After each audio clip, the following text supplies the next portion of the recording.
Szeretem a focit. A már klasszikussá váló mondás is lehetett volna a mottója december 10-én a második alkalommal megrendezett Pátria Kupa utánpótlás focitornának. Ahogy elnézem a pöttyöst üldöző apróságokat, eszembe ötlött a gyermekkori kép, amint a víztorony előtti téren, 2 pulóvert ledobva kapu gyanánt, hasonló lelkesedéssel kergettük a lasztit. Meg az, ahogy őrsi foglalkozás címén a suli betonpályáján szívtuk magunkba az akkori ideológiát. Szemem előtt pereg a film, ahogy az őrsvezető megindul a jobb oldalon, a nótafához továbbít, aki egy laza bokamozdulattal becsapja a rárontó sportfelelőst, majd a kincstárnokkal kényszerítőzve a visszakapott labdát iszonyatos erővel vágja az őrsvezető helyettes kapujába. Nos, az akkori szellemi közeg már a múlt kövébe veszett, azonban ezek a gyerkőcök, akik a Gyáli Kossuth iskola tornacsarnokának parkettáját koptatták, valami hasonló csillogással a szemükben bűvölték a labdát, mint mi annak idején. Talán csak annyi változott, hogy mi Nyilasi Tibi vagy Törőcsik Andris bőrébe bújtunk, míg az ő kedvenceik Ronaldo. Ronaldinho. Ronaldo. Scholes. Cristiano de Ronaldo. Henry. Ravelli. Lampard. Nem tudom. Nekem nincsen. Gera Zoltán.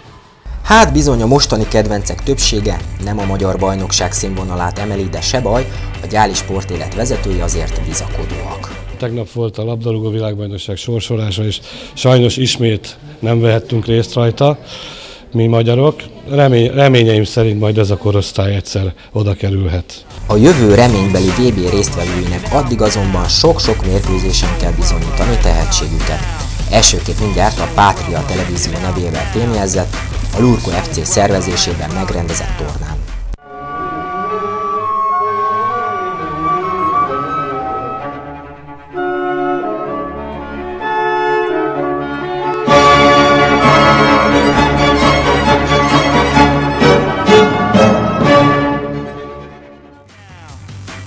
A délelőtt folyamán a 98-99-es korosztály 4 csapata, a Gyáli BKS-e, a Dánszent Miklós,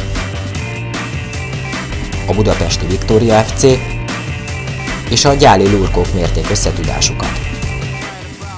A tempóra és a küzdelemre igazán nem lehetett panasz. Nézzék csak!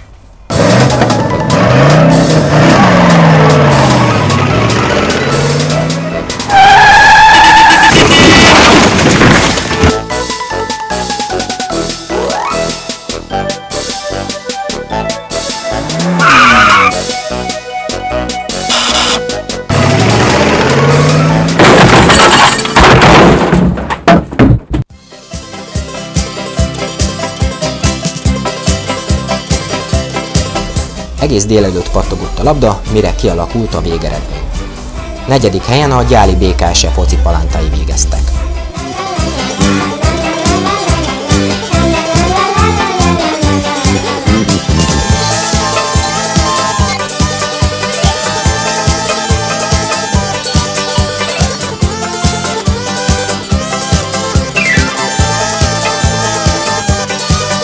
A 3. helyet a Viktória FC csapata szerezte meg.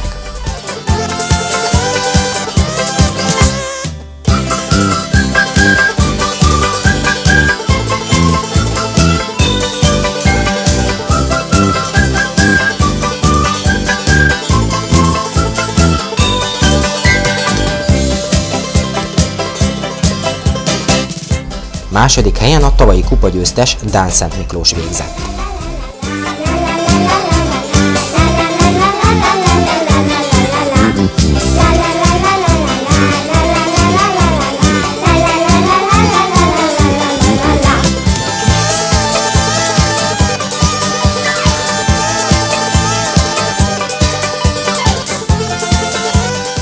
Az első helyezett pedig a házigazda lurkók csapata lett.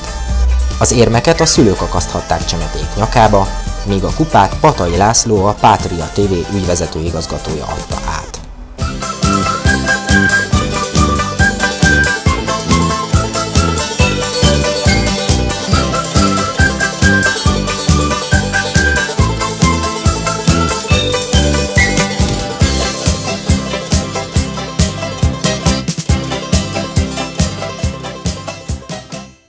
Délután következhettek az öreg fiúk, azaz a 95-96-os korosztály.